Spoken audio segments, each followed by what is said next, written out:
ఖచ్చితంగా లక్ష మెజారిటీతో చంద్రబాబు నాయుడు గారు కుప్పంలో ఖచ్చితంగా గెలుస్తారు.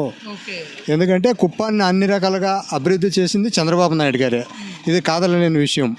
కాబట్టి ఇంకేం చేయాలన్నా కుప్పానికి చంద్రబాబు నాయుడు గారే చేస్తారు. కాబట్టి ఖచ్చితంగా లక్ష మెజారిటీతో గెలుస్తారు. లక్ష మెజార్టీ వస్తుంది అంటారు. ఖచ్చితంగా ఓకే ఓకే ఏం చేశాడన్న కుప్పానికి అభివృద్ధి ఏం చేశారు బాబు గారు?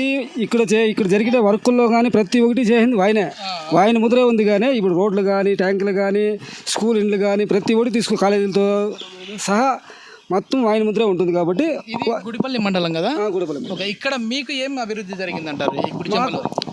అది ఇక్కడ మా విలేజ్కి అయితే ప్రత్యేకంగా ప్రతి విలేజ్కి ఒక స్కూల్, ఎలిమెంటరీ స్కూల్ కానీ, ప్రతి మండలానికి ఒక జూనియర్ కాలేజ్ కానీ, అదేవిధంగా ఇక్కడ గవర్నమెంట్ డిగ్రీ కాలేజ్ కానీ, అదేవిధంగా పాలిటెక్నిక్ కాలేజ్ కానీ, PS medical college, engineering college అన్నీ డెవలప్ చేసింది మా దేవుడు మా చంద్రబాబు నాయుడు గారు. కాబట్టి ఖచ్చితంగా గెలిపిస్తామని మాటిస్తున్నాం.